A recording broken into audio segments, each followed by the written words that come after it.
Fortress. Prisons.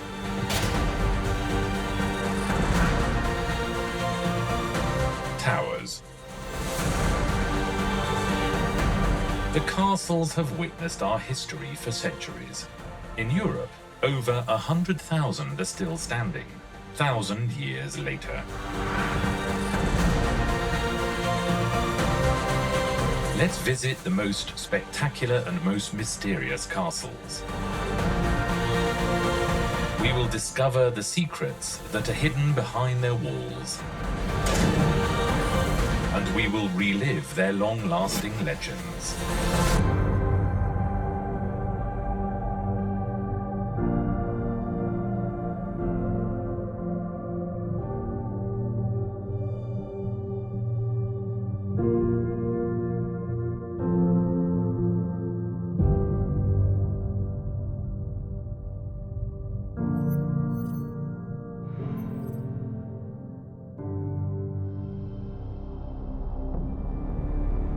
Observing Bodiam Castle from the sky at dawn is one of the most beautiful images we can contemplate.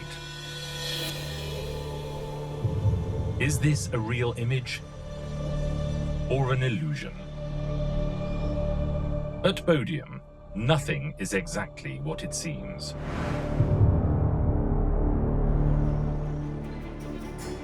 Rising out of the water, surrounded by reflections that are both mysterious and evocative, Bodiam Castle was built in the 14th century using a marvellous trick.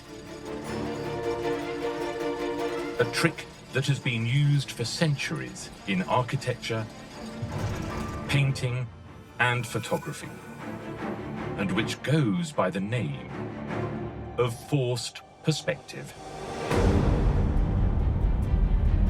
Forced perspective is a very clever architectural trick which is used to make a castle appear bigger than it actually is. It was something that was done by the owner, Sir Edward Dallin Grigg, to prove that he was bigger, more important perhaps, than he actually was. And why would anyone want to use a visual trick with such a beautifully designed castle? So it was using trickery to fool advancing enemies into thinking it was a much bigger castle. And we also see that it's surrounded by a huge moat. And again, this was reflecting back the size of the castle in the waters, creating a much bigger impression than was actually physically there.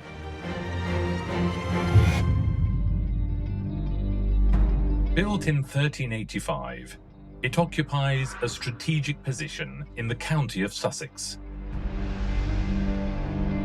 Back then, the River Rother was navigable up to this point, and the kingdom lived in fear of a French invasion.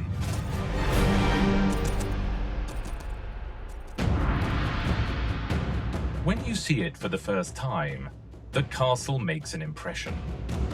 Its imposing grey stone battlements, surrounded by a wide moat, in which the reflections increase the sensation of power, convince you that you are looking at a redoubtable fortress. This visual trick with the water is enhanced by the height of the battlements and the fact that they are close together. This makes the castle seem bigger and more robust than it actually is.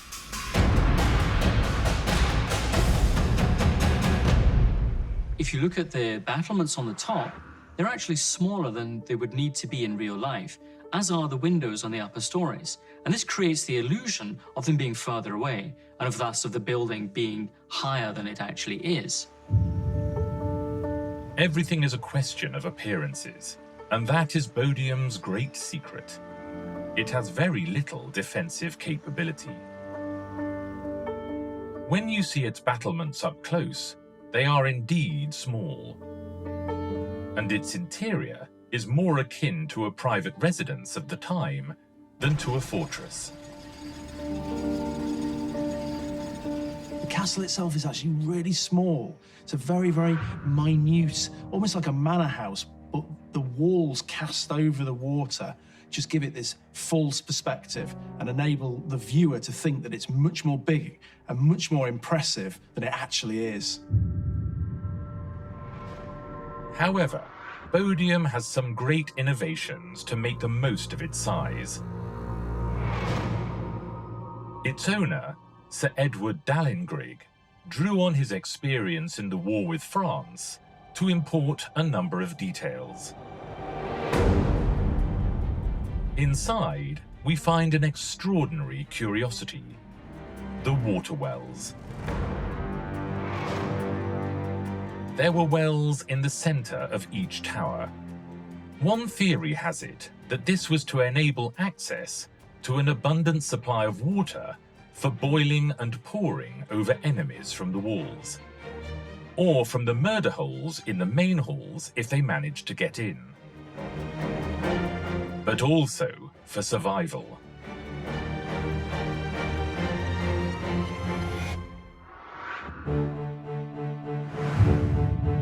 The main entrance to the castle was not the one we see today. The walkway started from one side, which meant you had to turn through 90 degrees to enter. This prevented enemies from attacking the main door with burning carts launched in a straight line.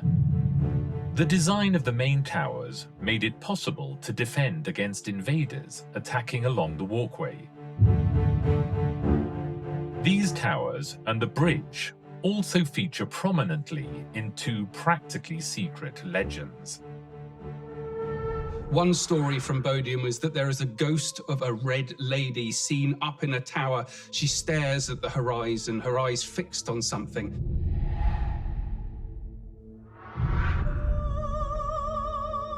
But no one knows exactly what she's looking at. Another important ghost story from Bodiam concerns a child that was seen by the castle custodian in 1994. This child was seen wearing Victorian clothes, something straight out of a Dickens novel, and he was walking across that bridge over the moat. He never reached the other side, though, and disappeared halfway across. Perhaps he fell in and drowned. Nobody has ever found out who the Red Lady is, or the child on the bridge. Some also claim that at night sometimes you can hear strange voices and chanting in indecipherable tongues.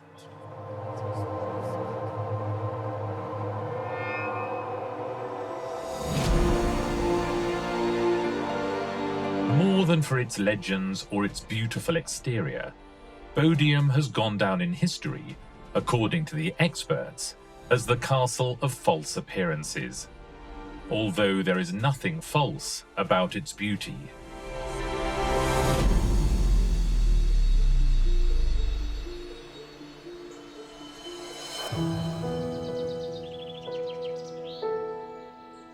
Nestling in kilometers of green countryside,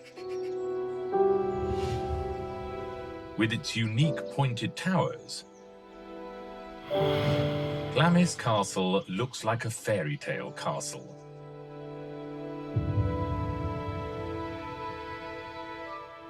However, above and beyond the 1,001 luxuriously decorated rooms, and the fact that it has been the residence of members of the royal family, this fortress conceals nooks and crannies where demonic legends and sinister stories lie in wait.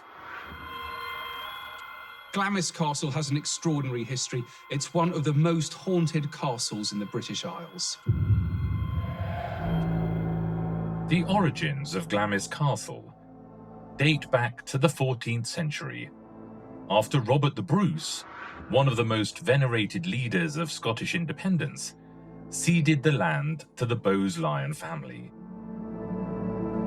In the 14th century, the Lyon family owned Glamis Castle, but that became the Bowes-Lyon family in the mid-18th century, and the Bowes-Lyons were very important. That's because Lady Elizabeth Bowes-Lyon was actually the mother of Queen Elizabeth II of England. As the centuries went by, the humble original tower was extended until it became the fortress we see today, which still belongs to the same family.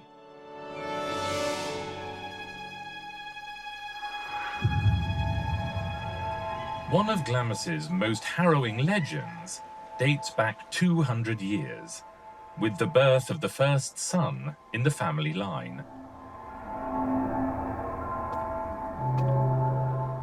What should have been happy news became a dark, tragic story. Thomas Lyon Bowes was born as the Master of Glam, which is the title of the eldest son, in 1821. And on his records, it says that he was born and died on the same day. And there has been a suspicion that actually he didn't. The dark recesses of Glamis Castle still conceal this secret in their depths, the story of what became known as the Monster of Glamis, a child who, it seems, may have been born with a deformity. And that there was a hideous birth, and that they tried to disguise this, but kept him alive. Why was he imprisoned? Well, some say it was because he was born deformed. Somebody even described him as being half man, half frog. And this terrible creature was kept locked up in the castle so as not to come into its true inheritance.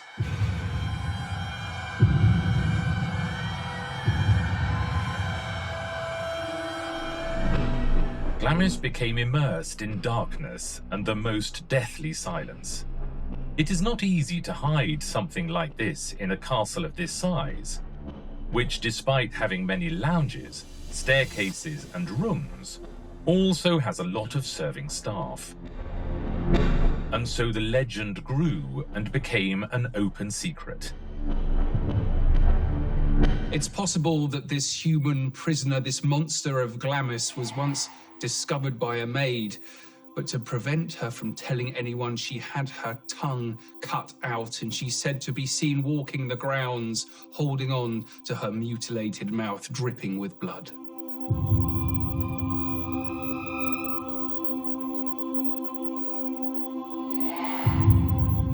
Glamis has an imposing presence. Its carefully tended gardens have an elegant appearance, but every turn may conceal a chilling tale.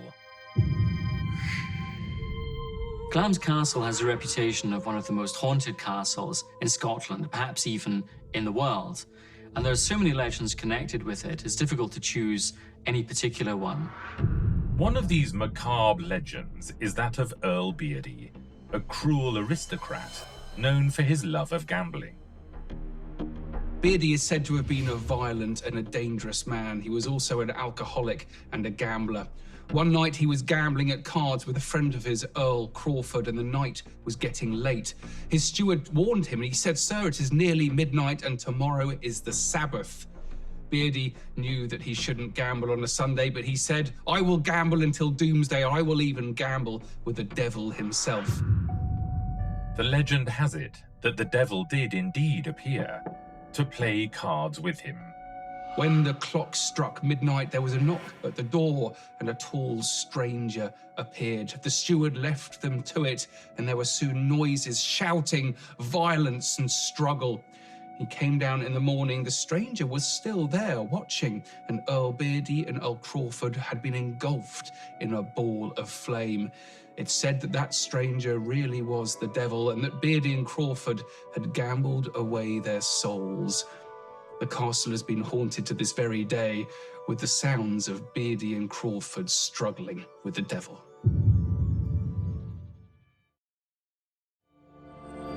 Some people claim that centuries later, the devil and Earl Beardy are still playing in a secret room in Glamis Castle, and that the impassioned screams of a card game, whose stakes were life and death, can still be heard.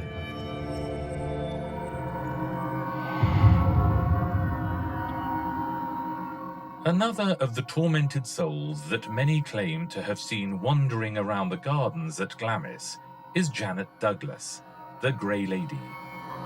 She was accused of poisoning her husband, John Lyon, in 1528. And there was no evidence for this at all, but he was determined to get his way. And so he had her family tortured. And in the end, her son confessed. And so she was burnt at the stake alive. And her teenage son was made to watch her burn. How many generations of earls and countesses have heard the truculent stories of Glamis? How many secrets have been told in hundreds of aristocratic dinners?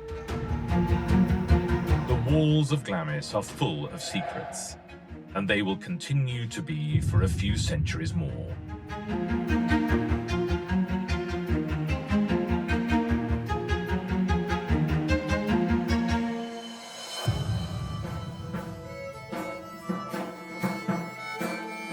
In our imaginations, we probably all make a very direct link between medieval castles, knights, invaders, and legends.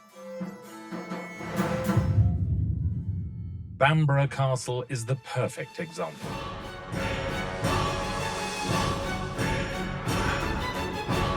Bamburgh, built in the northeast of England in the 5th century, overlooking the North Sea, has witnessed Viking invasions and wars for power. The history of Bamburgh goes right back, and in 547, Ida, who was king of the Bernicians, conquered Bamburgh, and he probably conquered it from the islands off the shore, Lindisfarne and the Farne Islands. And he made a stockade there.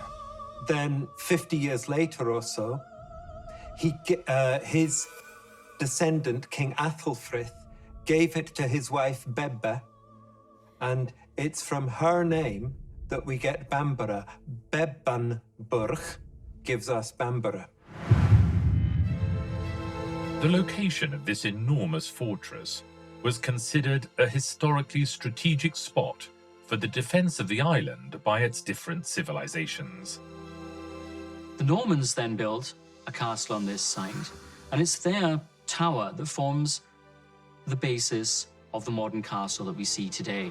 This presence and importance was perhaps the reason why Bamburgh also took centre stage in the greatest legend in medieval history, the story of King Arthur and the Knights of the Round Table.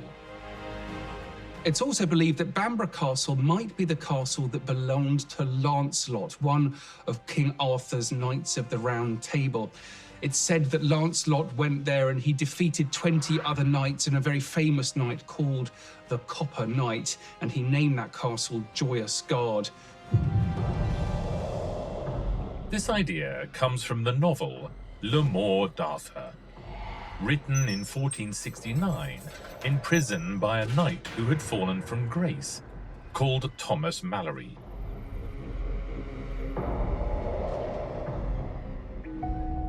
Since then, Bamburgh has maintained its reputation as an icon of legends and mysteries, partly because of its imposing image in a scenario of violent winds and storms, and partly because of the unfolding events witnessed within its walls.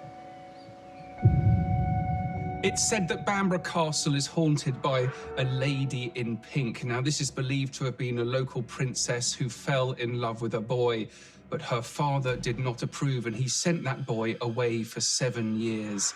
And then, in an attempt to help his daughter move on and to not feel that love anymore, he told her that her lover had died. This was not true. Now, to cheer her up, he got the castle seamstress to make her a beautiful gown in her favourite colour, pink. And when she put on this dress, she then walked to the edge of the battlements and threw herself off them. And it's said that the castle is haunted now every 7 years, when the ghost of that lady walks down to the seashore and she waits for her lost lover.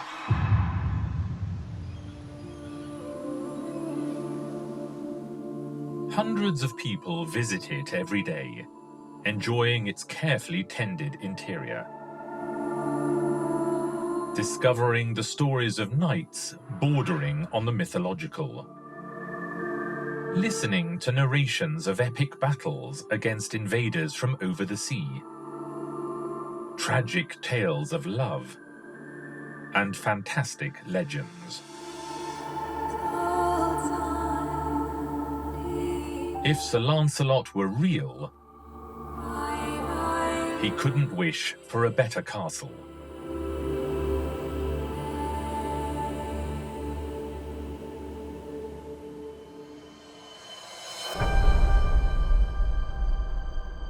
Hidden among green meadows near the village of Kemney in Scotland is a castle with great personality. Castle Fraser, the Castle of Secrets.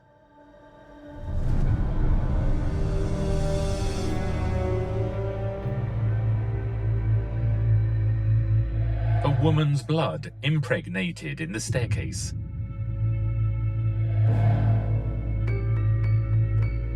Notes of a piano being played at unearthly hours. The spirit of a woman dressed in black roaming the garden. Fraser still conceals today the answer to a number of mysteries that have terrified different generations for centuries.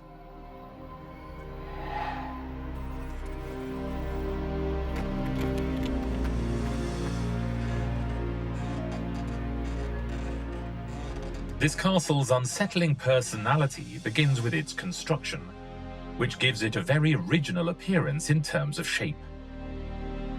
Originally, Castle Fraser was built as a simple stone tower. But then in the late 1500s, Michael Fraser decided to expand it with a tower on opposite corners. And so it's that structure where you've got the central tower and then an extra tower on opposite corners. That's what's called the Z plan. After that, two long wings were attached, which gives Fraser its most distinctive U-shaped design we can see today. The work involved the Fraser family in 60 years of refurbishment, with the original tower as the starting point. Many master builders were involved in the updating of the castle.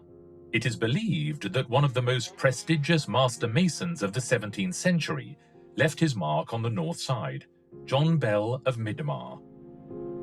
There is a stone which is carved with John Bell's, his initial and then the name Bell. Of course, in the old days, there was no real difference between the letter I and the letter J. So you'd write the name John with an initial I instead of where we would use a J today. But if there is one thing that endures at Fraser forever and ever, that is its legends, which are just as much a part of it as its walls. The most well-known is that of a woman, apparently of noble lineage, murdered in this bedchamber, called the Green Room.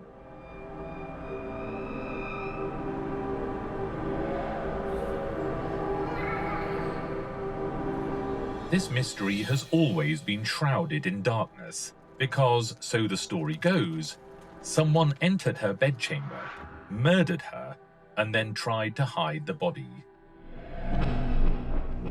But at any rate, her bloody body was then dragged down the stone stairs of the tower in an attempt to get rid of the body. But these bloodstains could not be removed, and so they built wood paneling around the steps, which can still be seen today. The legend goes that the murderer was executed immediately, but the attempts to erase the blood were in vain. The identities of those responsible have never come to light. Sometimes the legends become entwined. Some believe that the ghost of a woman, dressed in black, could be that of a murdered woman. But this is not the case. The woman in black is actually the spectre of Lady Blanche Drummond, the beautiful wife of Earl Frederick, who died in 1874. She had consumption, which nowadays we'd call TB, tuberculosis.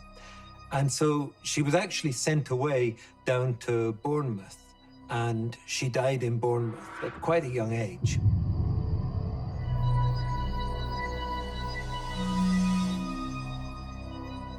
She is, however, believed to return to the castle in the form of a ghost, wearing a long black gown. And there is, in fact, still a portrait of her hanging in one of the rooms of the castle, in her distinctive long black gown.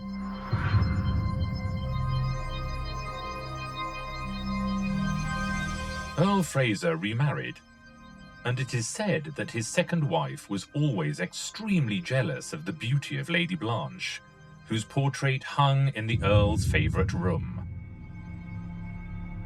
She installed curtains over it so that whenever she was sat in the room, she wouldn't have to be confronted with the beauty of Blanche, that which she was so jealous of.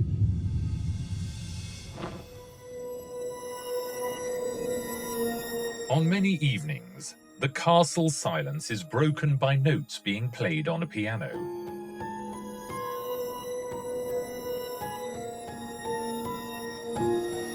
It is said that it is Lady Blanche playing them on some of the different pianos to be found in the castle. The melody can be heard in the surrounding area and along the main drive.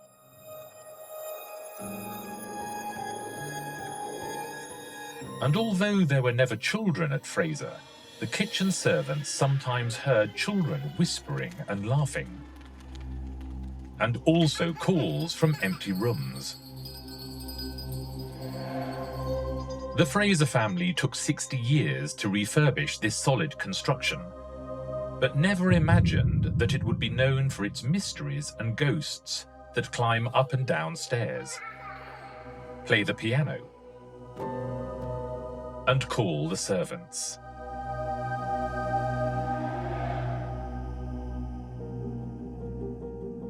Does it have more secrets hidden behind its walls?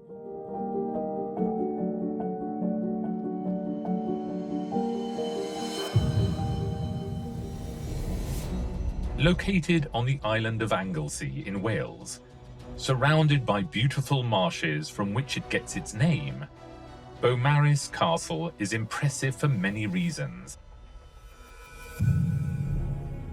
and some mysteries. The destiny of Beaumaris was to be the finest castle in the world, the best designed castle in the United Kingdom, to be an impregnable bastion. King Edward I was determined to create the finest military structure of its time. Beaumaris is almost the perfect castle. It's entirely symmetrical, and it was built as a huge bastion for Edward I in his invasion and conquest of the Welsh. Beaumaris is a huge, almost perfectly symmetrical fortress.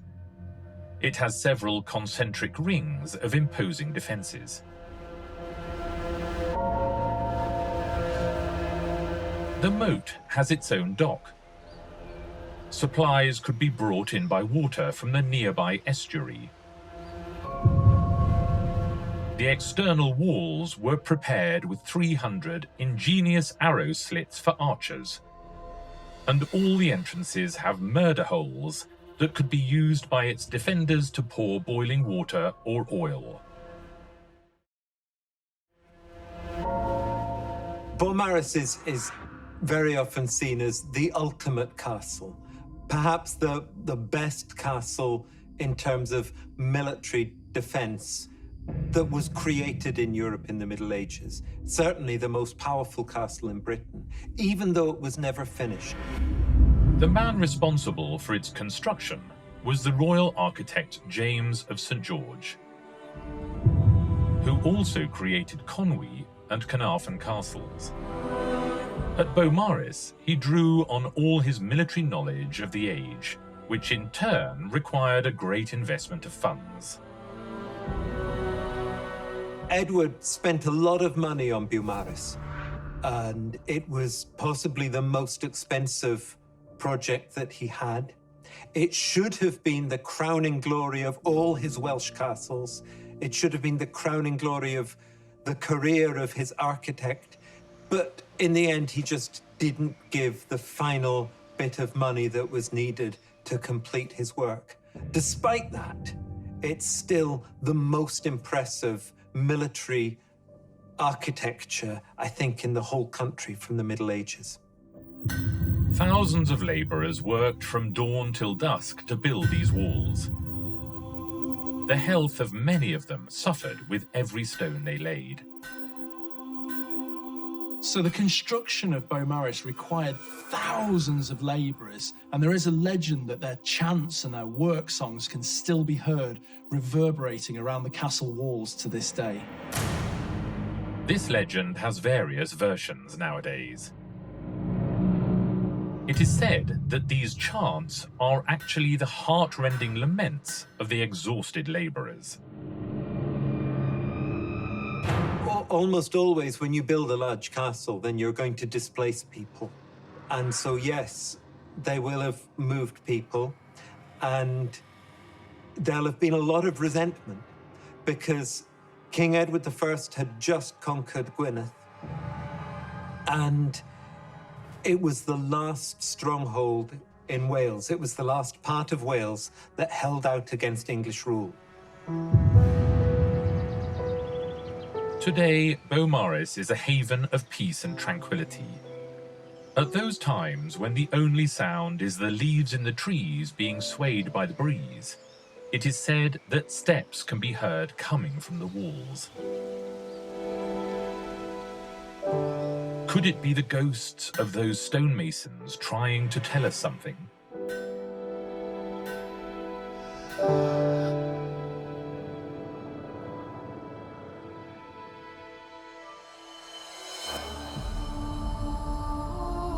If the Middle Ages have bequeathed something to us, it is stories and legends of war played out by characters with a strong personality. The historical epic in this imposing castle goes by the name of a woman, Gwenllian Ferch Griffith.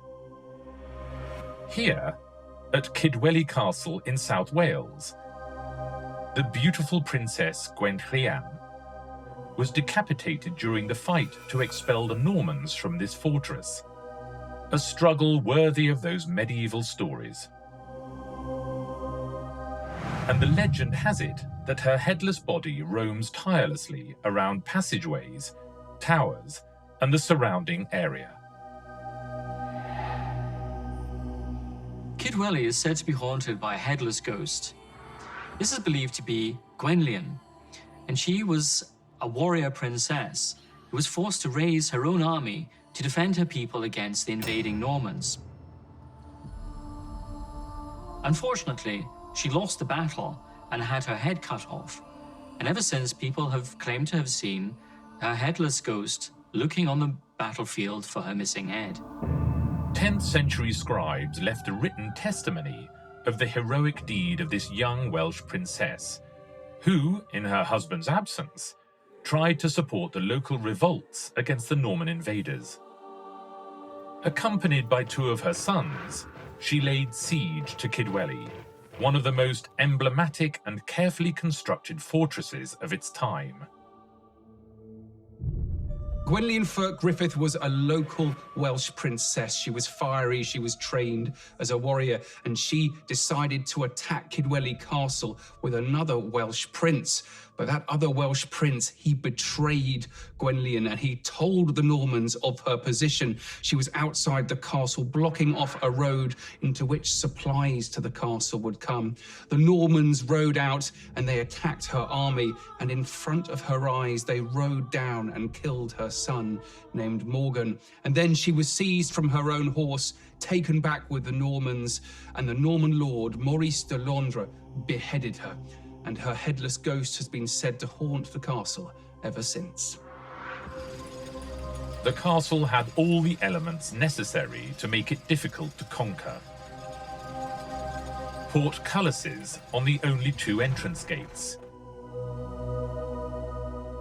carefully designed arrow slits that covered all the angles, towering walls at the steepest part, and a semicircular wall at the weakest part to make it easier to defend against any attack.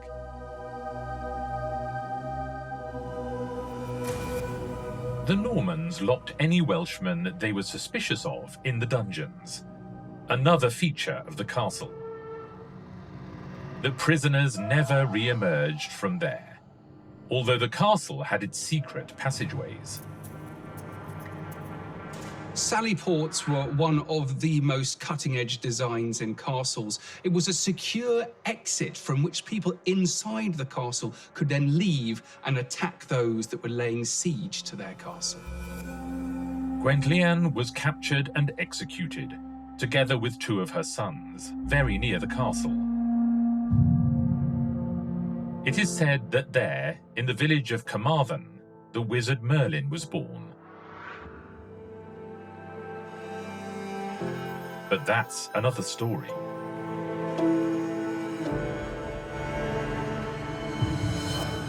Seen from a distance, it is impossible to predict that this elegant castle, situated in Aberdeenshire, is the standard bearer of Scotland's enchanted castles.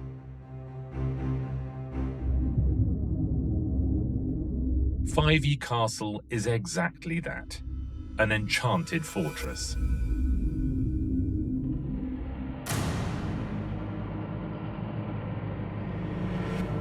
We are going to tell you the story of the most tragic and spine-chilling events that surround Fyvie.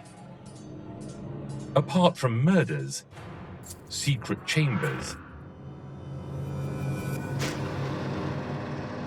curses and legends, it is said that up to 9 different ghosts have been either heard or spotted in spectral form in its elegant rooms. Lady Lilias Drummond was the beautiful lady of the castle. She had married the Earl, Alexander Drummond Seton, in 1592, a happy marriage. But then the children arrived, or rather, the daughters. Lady Lilias gave birth to 5 girls. Like all the noblemen of the period, the Earl craved a male heir to continue his line. He sought solace in the arms of a lover and focused his rage on Lady Lilias. Fyvie Castle is said to be haunted by Lady Lilias, who is known to have been kept prisoner and punished by her husband for failing to provide him with an heir. A rescue attempt was launched, but it failed, and she was punished again by having members of her family murdered and their body parts thrown past the window. Eventually, she starved to death in that very room. Legend has it that Lady Lilias died of starvation, but it is also said that she was murdered, and that the blood spilt in the room where she was locked away has never been erased. He remarried not that long after. He married Grisel Leslie, who was the cousin of Lilias. It seems that in the bedchamber, where the Earl and his new wife were celebrating their wedding night, sighs and strange noises could be heard. It was a night of panic and terror. The following morning, when they looked out of the window, they saw the name of Lady Lilias Drummond etched into the stone windowsill. It is still there today.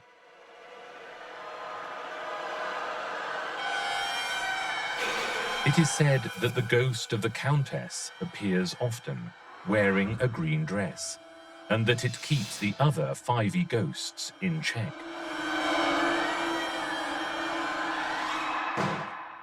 One of them is Annie, the girl on the stairs.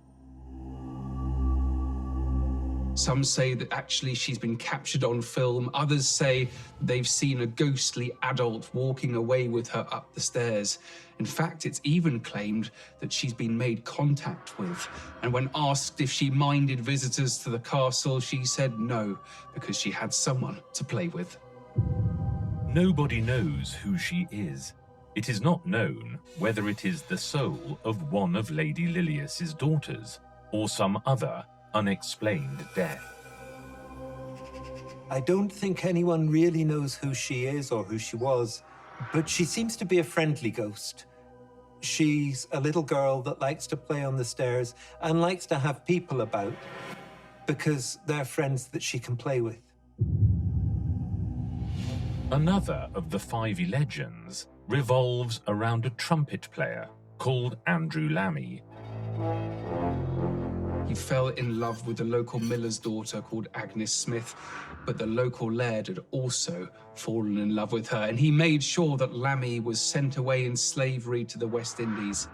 She died, according to the story, she was actually beaten up by her brother, and that was what killed her. And her grave is still in the churchyard. Lammy eventually escaped and came back to discover that Agnes had died. And upon his death, he then said that the castle would be cursed with the sound of trumpets that would always foretell the death of the castle's laird. Some claim to have heard heart-rending trumpet melodies while strolling around the gardens at Fyvie. The same gardens where one of the 3 weeping stones, another of this castle's famous legends, is supposed to be buried.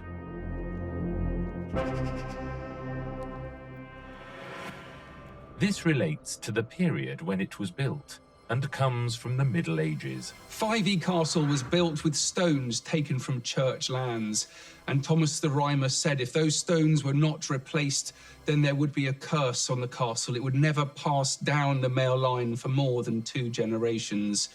2 of those 3 stones have been discovered, and it's said that they weep, that they produce water whenever a tragedy is about to befall the owners. Hence the name Weeping Stones. And it is true that for generations, the heirs of Fyvie have never lived in the castle.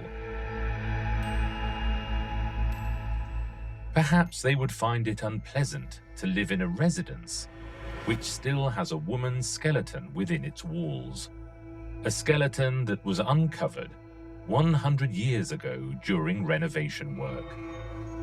This was in the 1920s, and they buried it in the churchyard. But after they buried it, then strange knocks and noises were heard, and you couldn't get peace in the castle at all. And so they had it disinterred again and put back into the same place where it had come from, and everything returned to normal, and everything was peaceful again in the castle. The possible identity of this woman has never come to light, nor even the exact spot where she is to be found.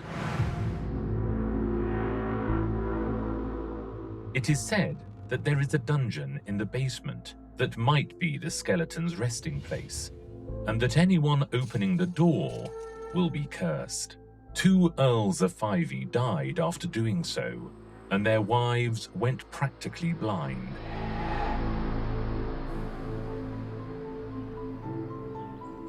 This is the outline of Fyvie Castle, Scotland's most enchanted fortress.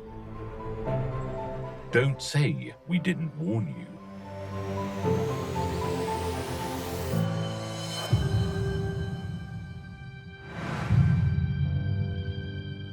The view of Lincoln Castle in the north of England, with its famous prison inside, sends a shiver down your spine.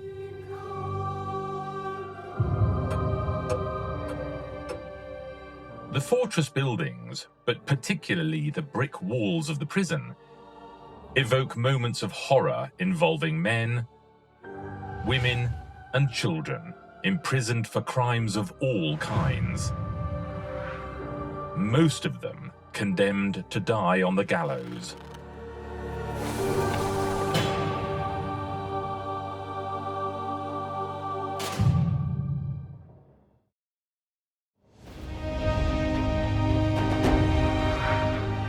castle was built in the 11th century by William the Conqueror, a descendant of Vikings. This place has always been a settlement for warriors, Celts, Romans, Saxons, Danes.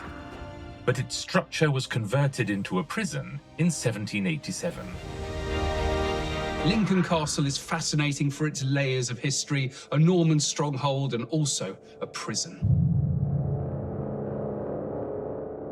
In a corner of the courtyard, a scattering of gravestones still exist in memory of the 38 prisoners executed on the gallows, the majority of them at the hands of an executioner who became sadly famous, William Marwood. Not everyone knows the secret of this cobbler turned hangman. Marwood invented the long drop hanging technique. He carried out years of research in an attempt to make the convict's death more humane. Using a longer rope than usual, the prisoner's neck was broken rather than them dying of slow strangulation. Somewhat macabre, it is true, but more compassionate than the previous method.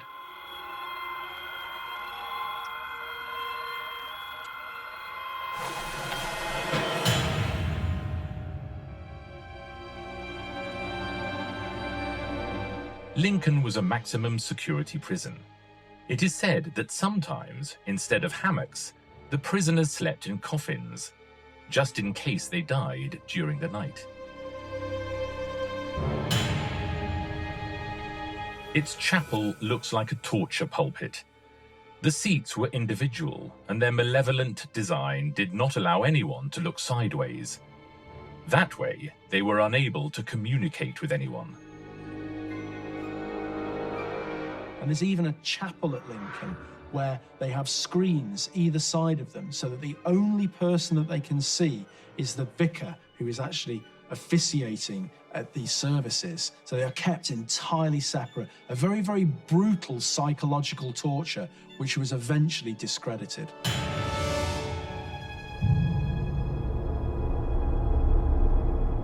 The legend of Lincoln has it that strange presences can be felt in the chapel, and a sudden chill is experienced.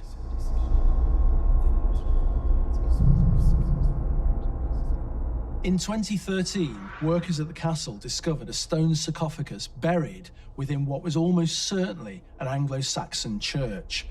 And within this sarcophagus, there was a skeleton that still had fragments of leather boots or shoes on its feet. And this must have been a very, very high-status person of the Anglo-Saxon period, possibly a king or maybe a bishop.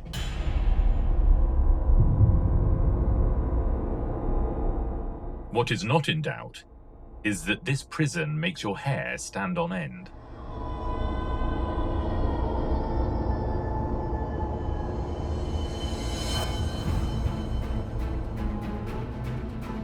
Standing before us is the largest castle in Wales, the second largest in the United Kingdom, and one of the largest in Europe, Caerphilly Castle. It has one of the largest known water defense systems, a peculiar leaning tower, and a ghost dressed in green that transforms into ivy.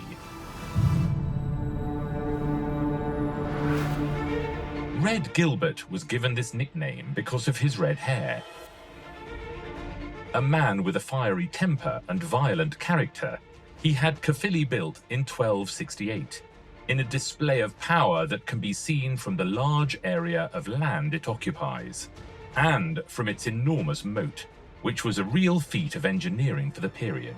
Caerphilly has an enormous system of water around it. It's a whole sequence of moats and lakes and meres to create this enormous aquatic landscape, which is partly there to defend the castle, but also to demonstrate just how powerful its builder was by being able to tame the landscape in such a way.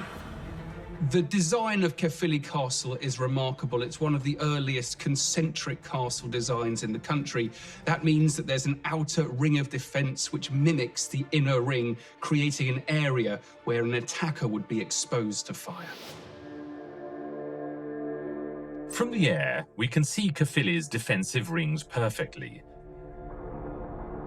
The moat, although not particularly deep, prevented enemy troops from advancing in the conventional way.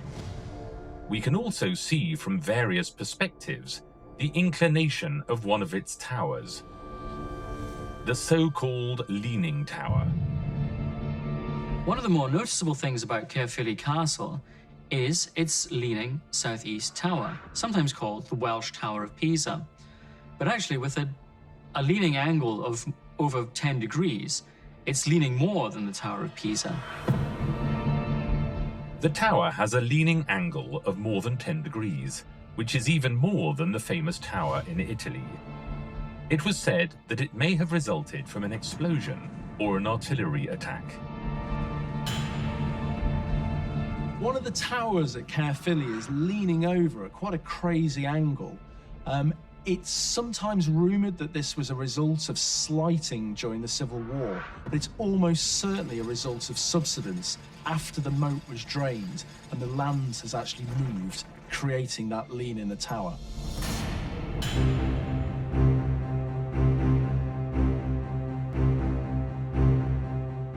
The castle is impressive when seen close up. From its entrance towers with their imposing portcullis, to its huge, powerful walls.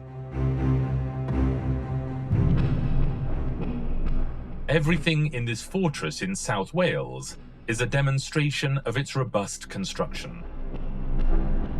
The peace and tranquility that pervades Caerphilly contrasts with a certain coldness in its interior. Perhaps this sensation is transmitted by a tragedy that remains alive in the memory. A love drama that ended in the worst possible way. Its protagonist is a lady dressed in green, Alice de Angoulême, the French wife of Red Gilbert. Caerphilly is also famous for its Green Lady.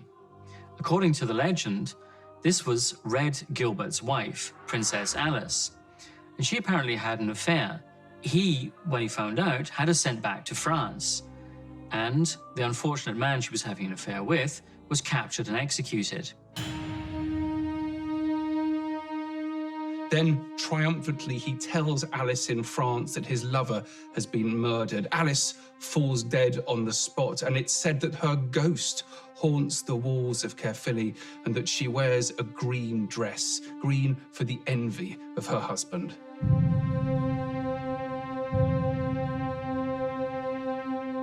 It is also said that the ghost of the lady in green is given this name because it can transform itself and appear in the form of the vegetation that is permanently present in Caerphilly.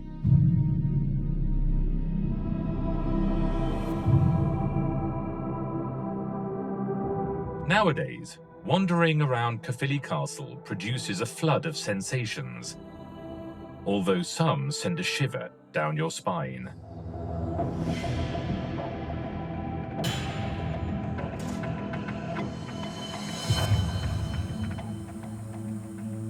In the estuary of the River Conwy, on the north coast of Wales, this impressive fortress bearing the same name rises above the water. It was intended to control the coastal areas and prevent incursions into the territory along the river. Conwy forms part of the group of castles built on the orders of King Edward I after conquering Wales at the end of the 13th century, like Beaumaris and Caerphilly. Of all of them, Conwy was the most expensive. It is said that the king invested almost £20,000 at the time in creating this defensive wall, fearing a Welsh revolt. As part of Edward I's invasion and conquest of Wales, he built the Iron Ring around North Wales, a system of castles which included the castle of Conwy. So he built these 3 castles, and Conwy is one of the most impressive. And it's a concentric castle like the others, and it's the work of his great mason, James de St. George. The royal architect looked to take advantage of the rock on which the castle stands to prevent tunnels being built by possible attackers. It has 2 wards, an inner one and an outer one, which overlooks the coast. Its 8 towers have walls more than 4 meters thick. The castle is also built on 2 levels, thanks to the land and the design of its walls. Conwy Castle has an outer curtain wall, and then inside that you have another castle. And so when people take the outer wall, then they've still got a castle to take inside that. And the relative heights are such that you can shoot down from the inner castle onto people in the outer castle. Unlike other castles in Wales, Conwy's construction was adapted to the land and thus did not have a concentric floor plan, and also lacks an imposing entrance. Access to it was over a bridge crossing the estuary, which gave it an extra element of security. So Conwy has a very, very elaborate defensive system which involves gate after gate after gate with portcullises and arrow slits and fields of fire to ensure that it was an incredibly difficult castle to take. The siege to which King Edward was subjected in Conwy by the Welsh years later meant that it was adapted to his presence for a number of years. Notably, the religious part. It's said that the castle was once built near a monastery, and in spite of all of this enormous military architecture, that sense of the place being religious has never left, and it's known to be haunted by monks. And it is said that today the monks can still be seen, and remarkably, they seem to be levitating monks. People have seen them rising up into the air.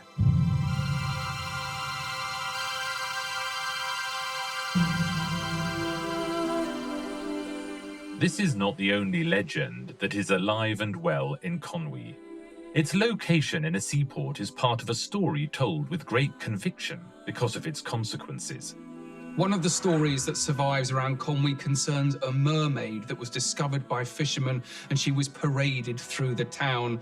But that led to her death because she needed to go back in the water, and she cursed the town. And then recently, on the very spot where the mermaid was said to have died, the town hall was destroyed by fire. Then that was replaced by a library, and that also burned to the ground.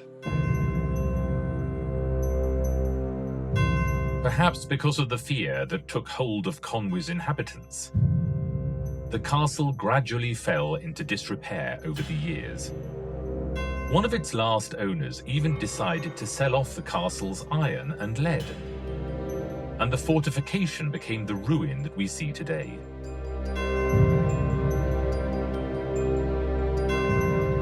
A gloomy, desolate ruin, perfect for telling stories of cursed mermaids and ghostly monks.